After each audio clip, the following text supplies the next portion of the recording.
यहाँ पर है एक पदेन उत्तरम लिखत, एक पद में उत्तर लिखना है। का है आयत लोचना का अस्ति। आयत लोचना यानी बड़ी आंखों वाली कौन थी? तो यहाँ पर हम लोग देख रहे हैं सीता होगा उत्तर।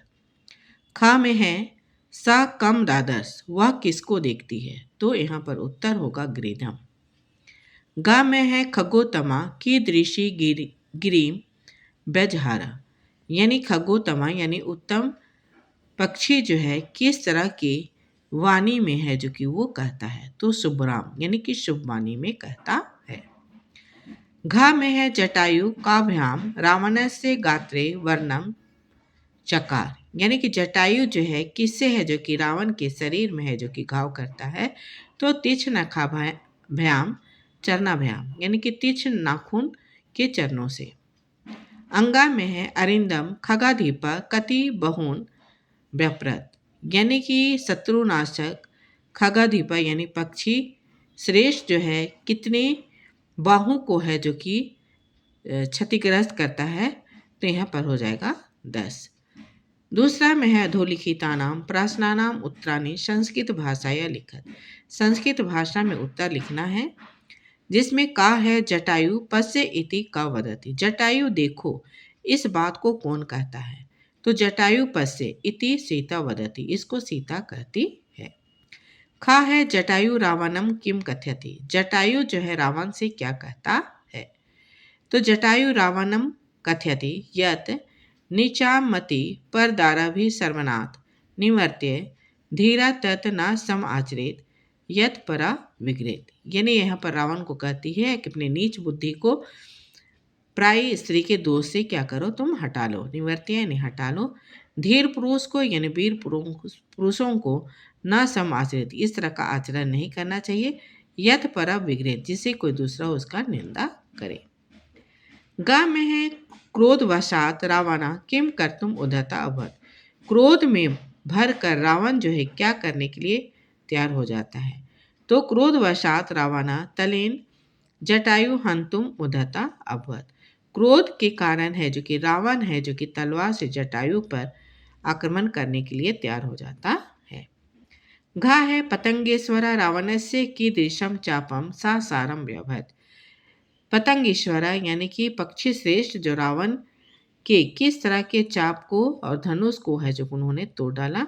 तो यहाँ पर देख रहे हैं पतंगेश्वरा रावणस्य मुक्तामणि विभूषितम चापम सा सारम व्याभज, यानी पतंगेश्वरा जो है पक्षी श्रेष्ठ जो है रावण के मुक्तामणि से विभूषित चाप और धनुष को है जो कि तोड़ डालता है।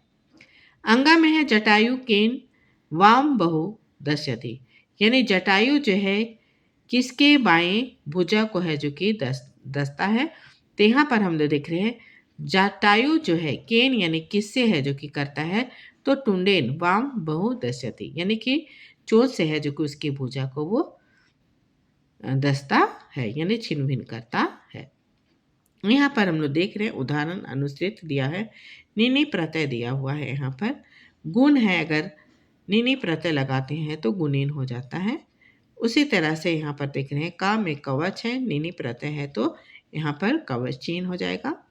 कुशल है तो नीनी प्रत्यय है कुशलीन हो जाएगा। दंड है तो यहाँ पर हम लोग देख रहे हैं दंडीन है। उसी तरह से यहाँ पर दिया है सर है तो सरीन है, धन है तो नीनी प्रत्यय है धनीन हो जाएगा। यहाँ पर हम लोग देख रहे हैं कि रावण और जटायु के लिए विशेषण पद दिया हुआ है, तो जटायु और रावण के लिए अलग अलग उसको करके लिखना है। जैसे हम लोग देख रहे हैं युवा, तो युवा जो है वो रावण के लिए आया है। ससरा यानी यहाँ पर रावण के लिए आया है। वृद्धा जो है जटायु के लिए आया है। हताशवा यानी कि घोड़ा जो मारा जाता है ये रावण के लिए आया है। महाबला, महाबला जो है वो जटायु के लिए आया है। पतंग सतामा जटायु के लिए आया है। भग्न धनवा यानी कि यहाँ पर टूटा वाला धनुष रावण के लिए आया है। महागृधा गिद्ध के लिए आया है जटायु के लिए। खगाधीपा जटायु के लिए आया है। क्रोध मूर्छिता, यहाँ पर क्रोध मूर्छित रावण के लिए आया है। पतंगेश्वरा यानी कि यहाँ पतंगेश्वरा जटायु के लिए आया है। सरथा रावण के लिए आया है। कवची और सरी जो है वो रावण के लिए आया है। यहाँ पर हम लोग 4 में देख रहे हैं पर्यायवाची शब्द दिया हुआ है। पर्यायवाची जैसे यहाँ पर कवची है तो कवचधारी होगा। आशु का शीघ्रम हो जाएगा। वीरथा, वीरथा यानी रथ से विहीन।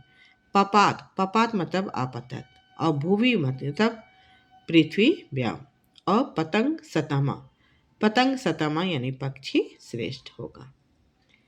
उसी तरह से यहाँ विलोम शब्द दिया हुआ है। जैसे विलपंती तो हसंती, पाप कर्मणा यानी पुण्य कर्मणा, वृद्धा तो युवा, आर्य तो अनार्य, क्षिप्रम यानी मंदम, वामेन यानी कि दाक्षिण।